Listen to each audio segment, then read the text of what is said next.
Екипата на Тетекс во рамки на 18-тото коло на втората македонска фудбалска лига ќе има тешко гостување во Скопје против екипата на Евромилк.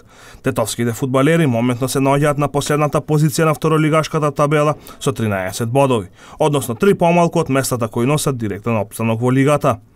Надпреварот Евромилк Тетекс ќе се одигра утре на стадионот Борис Трајковски во скопската населба Маџари со почеток во 14 часот. На останатите надпревари од второлигашката конкуренција ќе се сретнат Академија Пандев Хоризонт Турново, Металург Влазрими, Тиквеш Новаци и Вардар Неготино Скопје. Во 14-тото коло на втората македонска кошаркарска лига екипата на Гостивар на домашен терен ќе го пречека составот на Црн Дрим од Струга. Овој надпревар ќе се одигра утре во спортската сала Младост во Гостивар со почеток во 18 часот. Кошаркарите на Тетекс ќе имаат тешко гостување во Скопје против младата екипа на Академија ФМП. Екипата на Тетекс надпреварот ќе го одигра утре со почеток во 16 часот. На останатите надпревари ќе играат Радови Шкупи, Ангели Водњански Лисици и Карпош Соколи Феникс. Во женската одбојкарска лига на Македонија утре ќе се одигра градското дерби на Тетово помеѓу екипите на Универзитет Тетово и Бамикор. Надпреварот се игра во спортската сала при Државниот универзитет во Тетово со почеток во 17 часот.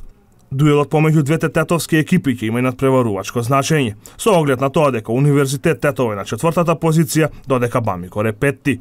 Доколку одбојкарките на Универзитет победат, тогаш и дефинитивно ќе го обезбедат местото во полуфиналето на плејофот, додека Бамикор ќе се обиде да ја намали негативата и до крајот на првенството да остане во игра за пласман помеѓу најдобрите 4 екипи во женската одбојкарска лига на Македонија. Македонската фудбалска репрезентација денеска ќе го одигра квалификацијскиот надпревар од 5-тото коло против Лихтенштеин на гостински терен. Нашите репрезентативци во првите 4 надпревари не успеа да освојат ниту еден бод, а при тоа постигнаа 4 погодоци, а примија дури 11. Денешниот надпревар кој започнува во 20 часот и 45 минути ќе биде убава можност за Македонија да ги освои првите бодови во квалификацијскиот циклус за пласман на светското првенство во Русија. Овие две селекции до сега во историјата имаат одиграно вкупно 5 надпревари. Македонија забележала победа на 4 дуели, додека еден надпревар завршил нерешено 1:1. Нашата репрезентација во меѓусебните надпревари постигнала дури 20 голови, а примила само 4. Надпреварот помеѓу Лихтенштеин и Македонија кој се одигра во 1996 година, за секогаш ќе остане во сеќавање на сите љубители на фудбалот, со оглед на тоа што Македонија тогаш забележа победа од висок 11:1.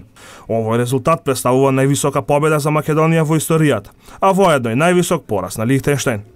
Победата од 11:1 во моментот кога беше постигната представуваше највисока победа во историјата на квалификацијските надпревари, но подоцна беше надмината. Надпреварот помеѓу Лихтенштеин и Македонија ќе се одигра на стадионот Рајн Парк во Вадус со почеток во 20 часот и 45 минути.